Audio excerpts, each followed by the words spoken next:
Welcome to the Survive, Scale, Soar podcast.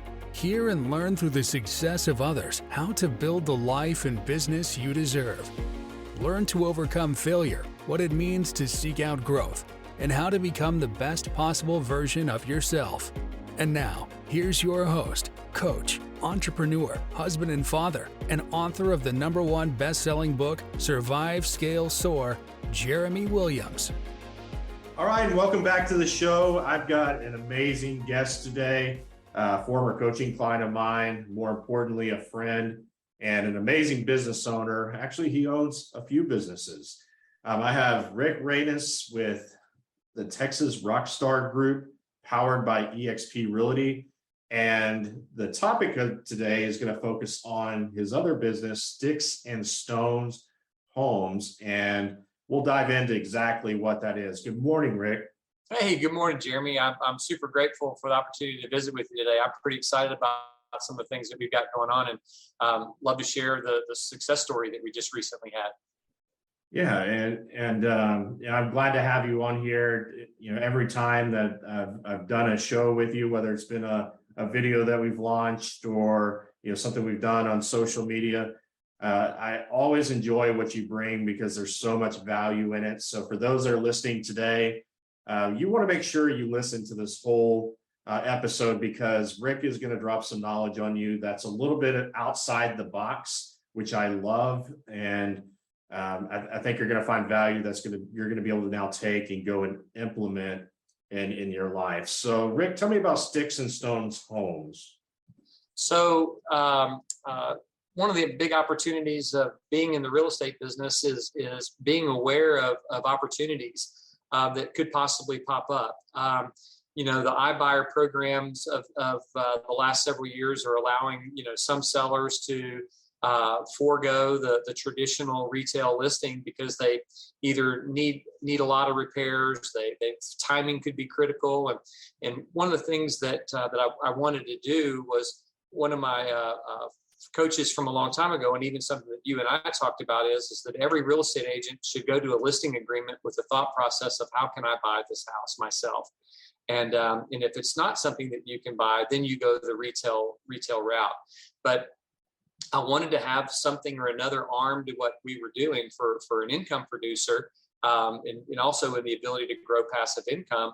So we created Sticks and Stones Homes, which would allow, it's an LLC, and it allows me to go into a listing appointment and in having that conversation with the client.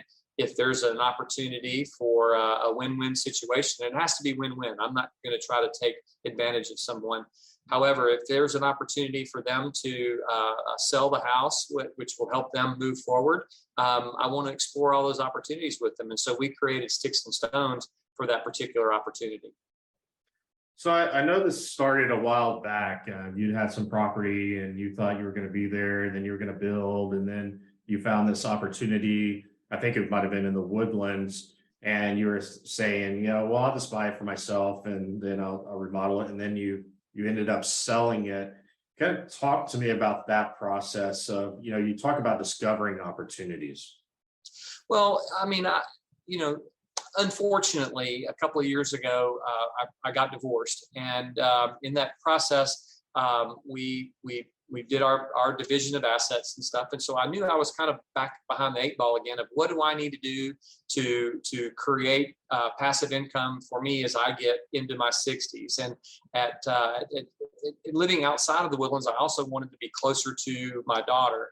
So I got a phone call from a friend, and he was telling me that they were moving to another area in Houston, and they wanted to sell their home, and they visited with some contractors, and all the contractors were telling them that it was going to be anywhere between $80,000 and $100,000 to do some of the work that they felt was necessary.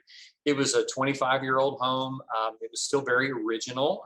There was a few things that they've done mechanically to keep the home in place, but everything else was all original, from kitchen countertops, cabinets, bathrooms, all the showers, the tubs, everything. And it needed a lot of work. Actually, it had original carpet, believe it or not. So we talked about that and whether or not they wanted to invest the money, and quite frankly, they didn't have it. So I looked at this as an opportunity, and I asked him, I said, would you mind if I buy the house? And he's like, well, yeah, we would love that, because we know your situation. It'd be great for you to be near your daughter.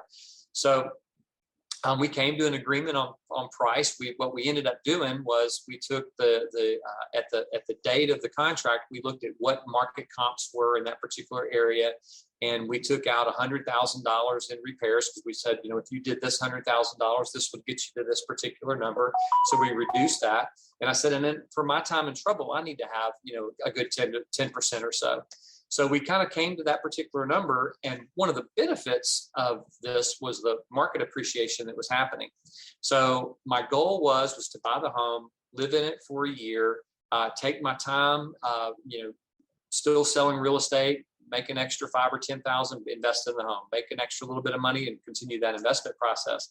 And what ended up happening was the house that I had recently purchased, and I knew was going to be an investment property, I put that on the market, found a tenant, secured a tenant, and moved into the other, closed on this flip property. And I knew the flip was going to take about 12 months.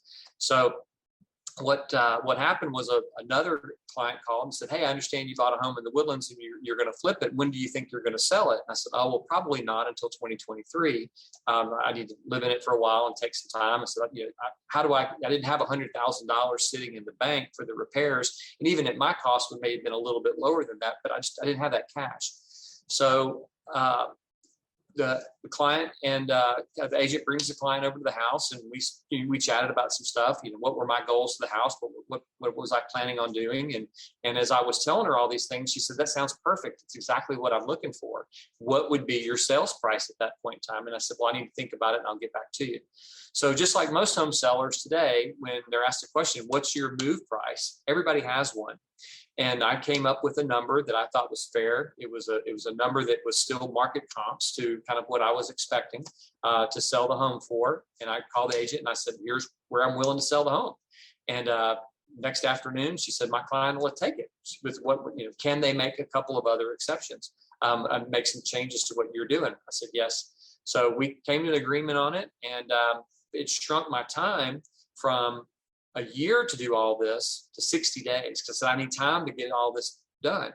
So in 60 days, I had to get really creative on where was I going to find this money. The things that she was sending me, she wanted a $3,000 refrigerator. She wanted a $1,000 dishwasher. They're beautiful items, but where was the money going to come from?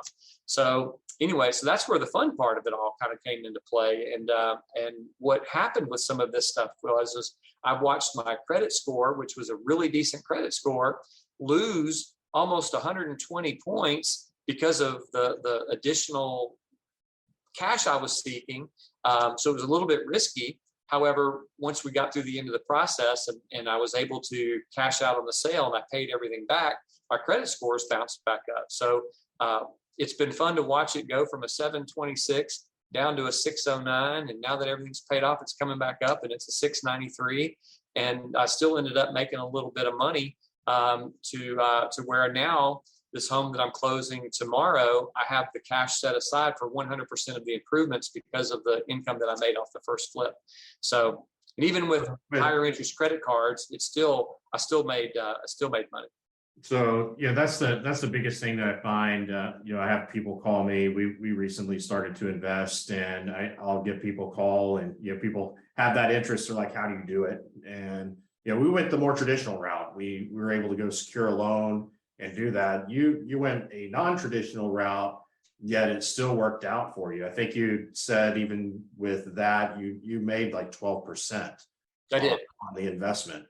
And so, tell me a little bit about how did you do that? Like, I know you had a Lowe's card Yeah, so the hard money line, ironically, is not something you go type in and you Google hard money loans.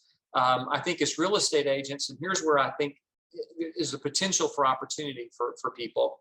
If you've had some success, or even if you've got past clients, everybody should know somebody that has available cash. So I went to a friend of mine and I said, hey, I have an opportunity. Would you like to be my lender? And we came up with an agreement because he had some available cash that he wanted to do this. He was also a former investor, but then realized that he could make slightly less money with less risk loaning money than buying and having to deal with a tenant. So we came up with an agreement. We paid a couple of points on the origination points on the loan, and we paid obviously a higher interest rate for the loan than we would have gotten through the traditional route. But there was no stipulations. Like, he wasn't checking my credit score. He wasn't checking all these different things. Out of curiosity, he asked me, and I said, well, I don't know. I'll pull it up. That's how I know it was a 726 when we closed on the property. But everybody has an opportunity to, ask those types of questions to your sphere of influence. Who would like to be an investor in a property? And maybe you get 2 or 3 different people. But if the volatility of today's market, if you can go to somebody and say, I've got a real estate investment, I'm also going to put in money in the deal myself. So if the risk for them was lower, because I had told them I'm going to put $60,000 to $80,000 in personal money into the project. So even if something were to happen to me, I died, I got into some kind of weird situation, and they had to take over the property, they were still in a pretty equitable position to where they could sell it and get their money back, and possibly even make more than what I had told them that I would give them. So that's the first place. The second part of it was I went to Lowe's and Home Depot because I knew that those were places where I was going to do a lot of shopping. Lowe's offered a 10% on the first order and a 5% continuation on every purchase that you had. Home Depot offered something pretty similar. So I went and tied in my first big purchases to those, and I got 10% off 2 really big major purchases with those companies. And but every time I got added a credit card, my score dropped a little bit. And then I had a couple of other empty credit cards that I was able to purchase other supplies and goods, and cabinets and the vanity tops, and then I had contractors that are actually looking for cash, not credit, and so I got a cash advance on my Discover card. So I ended up with 5 credit cards that were full to the brim. So went from no credit debt to $50,000 in credit debt, and and using almost 95% of my credit card available balances, the credit score dropped, and I knew it. And I was watching it drop. And but I was also positive that where I was on my sales price and the income that I would have, that I'd have enough to pay it back. Yeah, and I think that's the key, right? Is you walked into this having a plan, just like you were running a business or anything else. This is a business. It's an investment. You're wanting to see the return on it. Is you walked into this having a plan, knowing that all these other factors, filling up the credit cards, which would scare most people away from doing it. You knew at the end of the day that final return on that would cover all that and give you the profitability to move on to the next project. Well, a blessing that I have, Jeremy, is prior to real estate, I was in the contracting business. So I was able to use past experiences and where my budgeting was going to be. But I would say that's always not 100% critical. For someone that wants to do this, the research is available. Partner up with another real estate agent that can help you and guide you in the consulting side of things, and move towards that goal. Because just like any business that's in a startup position, you go to outside investors and you want to make it attractive to them, just like the credit card companies. They're going into business with me. They want a return on what they're giving me. The hard money line wants a return on what they're giving me. So my availability to get into this business, needed funds. So fortunately, was able to make money. Now I've got some set aside. I won't need to borrow as much money. And then as this goes on with each subsequent time, I'm not going to hit a home run every single time either. Like, I might hit by one and I end up breaking even. Or let's just say I lose a little bit, I'm still in a better spot. So I think most people have to look at the risk and then the reward, and then make sure, as you mentioned, that the game plan is accurate. But if you're not an agent, partner with one. If you are an agent, figure out how to add additional streams of income, and flipping is a great way to do it, whether it's adding rental properties or actually coming with a buy and flip. Yeah, and I talked about that recently with somebody, is making sure you have that team, right? And that team may involve a real estate agent, You need to make sure you have your money team, where the finances coming from. You need to have your contractors in place that are trusted. And so before even stepping into it, would your recommendation be to have that team in place? I would encourage people to go to, again, your sphere of influence, ask questions. Who's your favorite painter? Who's your favorite plumber? Who's your favorite carpenter? Who's your favorite cabinet company? Where do you go for these types of things? Having these guys in place before you start projects, and keep in mind, I didn't have the entire layout designed when I went into it. I knew kind of what I wanted to do and how I wanted to make my house look for me. And I was just very fortunate to find a buyer who liked a lot of the things that I was picking out. I didn't have to change flooring. I didn't have to change paint colors. All we changed was some of the door hardware. We changed out some of the faucet selections that she preferred. And then she upgraded the kitchen appliances over what I would have purchased for myself, but which is fine because the house looked amazing when it was all said and done. Yeah, absolutely. So somebody's thinking about investing today, and maybe they're sitting on the fence. What would be your what would you do to encourage them or motivate them to pursue that, knowing that it could create more wealth for them? Real estate historically has always had opportunities for people. I mean, going back 100 years, think about what homes have appreciated for. We've gone through a really massive appreciation over the last 2 years because of the pandemic issues, with prices for materials and goods driving home prices up. We now have more people in the United States than ever before, and that's growing not only from college kids going into the market. We've got people coming in legally, illegally, both, but there's growth in the United States. And at the end of the day, that's created a housing shortage, and that's not going to stop. We can't build homes fast enough. So what I would encourage somebody to do who's looking at utilizing some cash, there are a lot of different groups that you can get into with syndication. Maybe you don't want to go through all of that stuff, but you've got $25,000 that you could invest $10,000, whatever number that may be. Find different groups that you can partner up with that will potentially offer a slightly higher reward for the completion of these projects. Stock market today will probably, obviously it's dropped. I mean, look at a lot of the different higher valued companies have lost over 50% of their values in the last year. How do you think they feel? They've got to try to figure out how to create that balance back. You've got a lot of people that are afraid of the timing and all that. So there's a lot of cash sitting on the sidelines.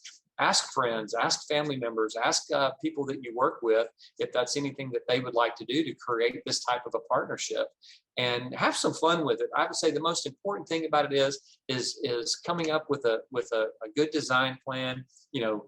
Look at Pinterest, look at all these things, look to see what homes are selling for, look at what other home flippers are doing that are successful, and then create something for yourself that would allow you to create extra income. It's a wonderful tool to get away from the 9 to 5. You can still keep that if you're in the 9 to 5 business, but then have some fun on the side with it. And obviously, I still run my team and still full time in the sales side of the cycle.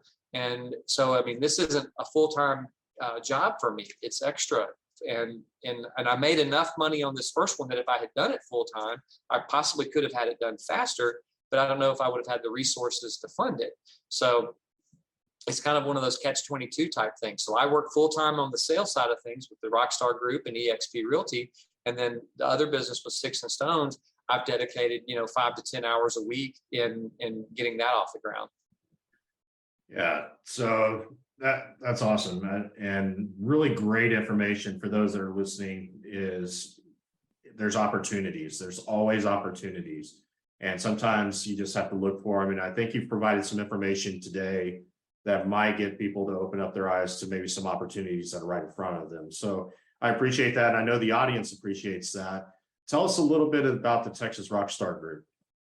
So we've been around for 5 years. We just completed our 5th year with this particular team name. We were just Rockstar Group before when we were with Keller Williams. But when we switched over to eXp, the opportunity came to embellish the name a little bit. And so the Texas Rockstar Group has 4 agents. Our goal is 100 units a year, and we want to help 100 families either buy or sell. I guess now I'm part of those 100 units because my personal transactions last year, I did 7. So it was fun. I bought some lots. And so now what I want to do is what I'm learning on the flip side of things, and also with having a rental, I'd love to add to my rental portfolio as the years go on, but I want to do more on the investment strategy side of things. And if there's anybody that's looking to get into this, I'd love to meet with people. I want to learn more about their investment goals, how I can help them with real estate investing. And by doing that, will also benefit my team. So if I have clients that are want to grow on the investment side of it, then we can help our team members with sales and commissions. And it's a win-win for both sides of it all. So I would encourage, if anybody's just thinking about it, wants to know a little bit more information, hey, information's free, and I got a lot of it. And I'd love to see what I can do to help out. I'm not the best. I'm really good at it, and we've had a lot of success through the years. And the 18 years that I've been in the real estate side of things, we've helped over 1,000 families buy and sell. So it's a proud thing that we've accomplished. Yeah, that's great. And you said you're not the best. You are. There's people tuning in from all parts of the country that listen to the show. What geographic area do they serve? Do you serve? So we're in the North Houston area, and one of the things that we've recently put a big focus on is really taking the North Houston market and really looking at it with a different eyeballs. Where are some of the little pocket areas where some opportunities may lie. It's not just in the Woodlands. Ultimately, I'd like to plug into the DFW market, the Austin market, and the San Antonio market, but that's going to come as the right people are revealed. But advice anything I can do to help somebody, no matter what part of the country they're in, I'll share my stories and what we've picked out and how we're doing it. And if it can benefit somebody, how we're determining ROI opportunities to how to control costs and where to get some benefits from money, happy to share that. That's great. So Rick, if somebody is interested in becoming a real estate agent, maybe to participate in the investment side or the sales side, or they're looking to maybe partner with you on an investment deal or learn more about the flipping process, or some of these strategies, how do they reach you? How do they connect?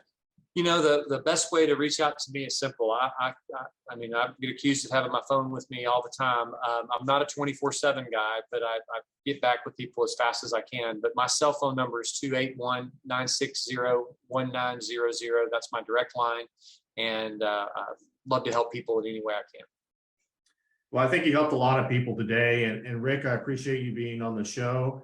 And I know a lot of people are going to be blessed by this information that they hear today. And I think it'll help some of those people that are sitting on the sidelines. They know that there's opportunity out there in this. They just don't know exactly how to do it. And I think you gave some insight, some really good insight on how it's worked for you and how you've been able to be successful. So thank you again. Oh man, my pleasure. It's been a lot of fun. I found a business that I enjoy. I found a business that brings joy to other people, and quite frankly, that's probably the most gratifying piece of what I do. The 2 people that have bought the 2 flip properties that we've had in the last couple of years are enjoying it immensely, and that brings me a lot of happiness that they're having a good time in those homes. So. Anyway, another leg of our business structure, and I'm really grateful for you for the coaching and training that you've provided through the years with Red Hawk Coaching, and just Jeremy before Jeremy became a Red Hawk coach. I admire our friendship, and something I value deeply, and thank you for giving me an opportunity to share my story. All right, thank you, Rick. Much love to that, and appreciate you. And I look forward to our friendship and all the things we're going to get into together over the years to come. You got it, my friend. God bless you. Thank you for listening to the Survive, Scale, Soar podcast. If you heard something that made a difference in your life today, share it with someone that might benefit and subscribe so you don't miss the next episode. Learn more about the host of this podcast and coaching services offered by Red Hawk Coaching by visiting www.redhawkcoaching.com.